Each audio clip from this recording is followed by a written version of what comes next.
Good morning, or depending when you're watching this, good afternoon, good evening, or good night. My name's Ross, and as always told, I had a voice to radio. So today, we're going to be looking at a new Quagsire card. Now, I know what you're thinking, ladies and gentlemen. Hang on a second, Ross. You've already shown us two new cards today. We've seen Victini Prism Star. We've seen Reshiram GX. Didn't you say it was your mum's birthday? Isn't your mum expecting a visitor? Well, yes. All of those things are true. But a new card's been revealed. So what am I going to do? Not do a video about it? No, that doesn't sound like me. Now, this was revealed and translated by the lovely RappelmannTCG. Well, really translated because, as tends to happen on a Friday quite a lot at the moment, Pokemon, in Japan at least, chucked us a YouTube video with the reveal in. And, gave us a really clear look at exactly what it does. So starting off then, it is a water Pokemon. Water is... it's alright. It means you're hitting weakness against fire Pokemon like Volcanion, for instance, so that could be a little bit worse. Now, in terms of the weakness here, it has a weakness to grass, which is alright. It is weak to Sega Lysopod and Tapu Bulu, but then again, those Pokemon tend to hit for a standard 120, and you got 120 HP, so, yeah, you're going down to that. The sad thing is here, of course, that you have got Pokemon that ordinarily hit for exactly 120, like Zoroark, for instance. Having 120 is kind of rubbish. We would much prefer having 130 HP, but there's nothing we can do about it, because it only has 120 HP. Retreat cost of 2 is the worst in the game, but hey-ho, you can't have it all. And being a stage 1 means you will be able to get it into play moderately easily. And actually, while we're here, it's a water Pokemon, so we should mention that you have access to Brooklet Hill to search out those Wooper, pop them straight on your bench, that's a bit of a bonus. And we do have access to Aqua Patch here, which you're probably not going to use for Quagsire itself, but with the ability here, Aqua Patch becomes really, really good. And it is the ability we're focused on here. It is the ability that is the real headline here. As often as you like, during your turn, you may move a water energy from one of your bench Pokemon to your active Pokemon. Not you can move energy to your active Quagsire. You just move it from any of your bench to whatever's in the active. You don't have to move it from Quagsire. You don't have to move it to Quagsire. And this means that it has a huge amount of uses for a huge amount of Pokemon. And the most obvious use straight away is Aqua Patch. You use Aqua Patch to attach an energy to one of your bench Pokemon, then you use Quagsire to put it into the active. If you've got one of these bad boys on your bench, then Aqua Patch can essentially be used to attach an energy to your active Pokemon. That is absolutely huge and makes Aqua Patch significantly better. But it's not just Aqua Patch, although let me be absolutely clear, using Aqua Patch with this is amazing. You can do things like, oh no, I've got to play a Professor Sycamore on turn 1 and I don't really want to get rid of this energy. That's alright. You attach it to any of your bench Pokemon, and then you can just move it straight onto the active when you're ready. Now, I've made no secret of the fact that I've been playing a lot of Empoleon lately. And the problem is that what you end up doing quite a lot of the time is you pop an energy on a Piplup, ready to put a second energy on there in the future. So your opponent plays a Guzma and knocks out the Piplup that does have the energy attached. So what you do here is you put the energy on something else. So now your opponent could KO the Piplup, but then they wouldn't be able to get the energy as well. Either they go after the energy or they go after the Piplup. And it's the extra options that this opens up that makes this such a good card.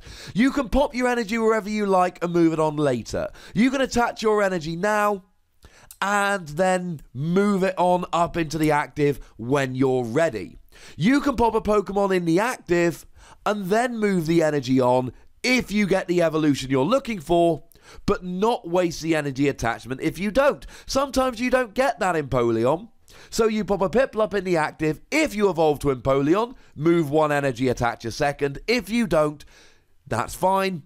Leave the energy on your bench. It's options, ladies and gentlemen. That's what Quagsire gives you, and that's why I like it so much.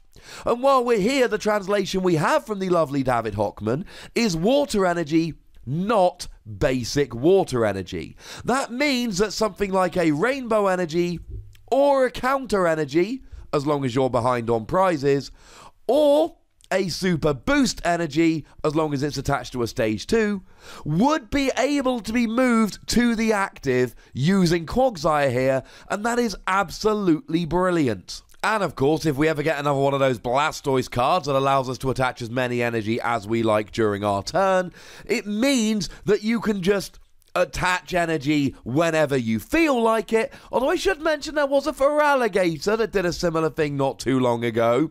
Actually, it was ages ago, but it still did it, and that still makes me happy. It means rather than having to get the Pokemon you want and then getting the energy to attach, you can get the energy, attach it wherever you like, and then as long as you draw into the Pokemon at some point, you can then move the energy over. This is as often as you like during your turn, not once per turn, and that makes a huge, huge difference. It is a stage 1, and that's not as awkward as a stage 2, but it's a lot more awkward than a basic Pokemon. And essentially, can you take the bench space, and can you dedicate the deck space? Because you see something like Ribombee here. I have long contended, since it came out, that Ribombee, the one that allows you to search for any 2 energy during your turn, any 2 basic energy, i.e. a free Professor's Letter every turn, it's a great card, but it doesn't see much play, and the reason it doesn't see much play is because people don't have space in their deck and they don't really have space on their bench, etc. That's what this ability comes down to for Quagsire. If you've got space on your bench, if you've got space in your deck, then we're rolling. But if you don't, then it's still not going to be a particularly useful card that sees a huge amount of play. But we do have an attack here as well, and we need to have a quick gander at this attack to see if it is in fact any good. And the answer is it's fine, but it's still not the reason we're actually going to be playing the card. Now, it is for free colorless energy, meaning you can use double colorless energy to pay the cost of this attack if you so wish, but it kind of defeats the point of the attack. It does 60 damage, plus 20 more for each water energy attached to Quagsire. So this is another one of those classic attacks, not unlike Caldeo's Secret Sword from back in the day, whereby the more energy you pile on of a particular type, the more damage you do. And actually, this is just Secret Sword, but you do an extra 10 base damage. Same cost, same extra for the water energy, etc. And let's face it, Caldeo's Secret Sword was a good attack. Caldeo saw an awful lot of play with Blastoise, and it was a really good attacker. Thing is, we don't have Blastoise at the moment. Not only do we not have Blastoise at the moment, but we also have Palkia that's got the exact same attack called Hydro Pressure, and although it's not a water Pokemon at the moment, in the next set it will be coming out as a water Pokemon. So this is a decent attack, and it does a decent amount of damage, and it will help you out, but I'm not entirely convinced it's really an attack we're going to be using all that often. It's not a bad attack.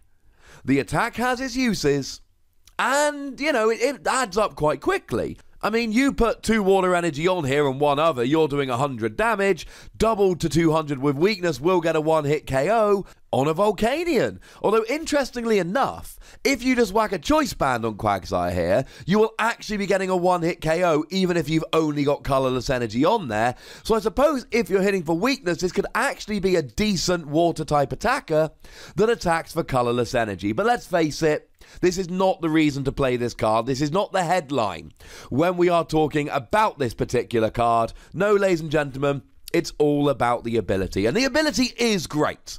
The ability is a great ability, and it just gives you, and I said this at the beginning of the video, it gives you so many options. It essentially means you can Aqua Patch onto the active. That's amazing.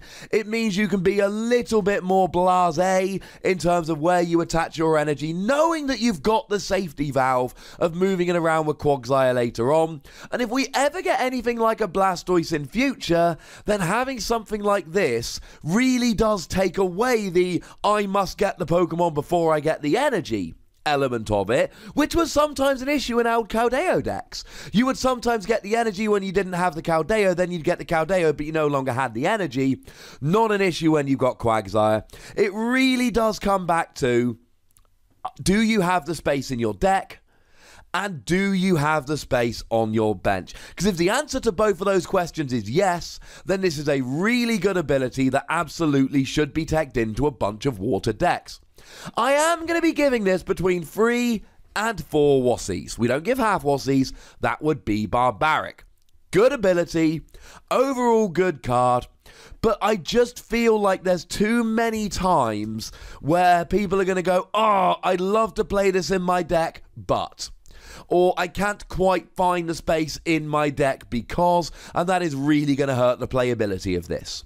But then again, maybe you disagree with me, maybe you agree. Either way, that's what the comment section is there for, ladies and gentlemen. Let me know what you think about this. Go nuts! But be nice. Make sure you like this video, subscribe to this channel, follow me on Twitter at the Wassie, and Twitch for some live action at twitch.tv/PTCGRadio. If you want to support the channel and get some bonus pods and so on, head on over to patreon.com/PTCGRadio for those, and do check out my video game / Dragon Ball Super / whatever channel Wassie plays for some more fun action. But by far the most important thing as always is to look after yourselves until next time. Thank you very much for watching. My name's Ross, and you've been watching PTCG Radio.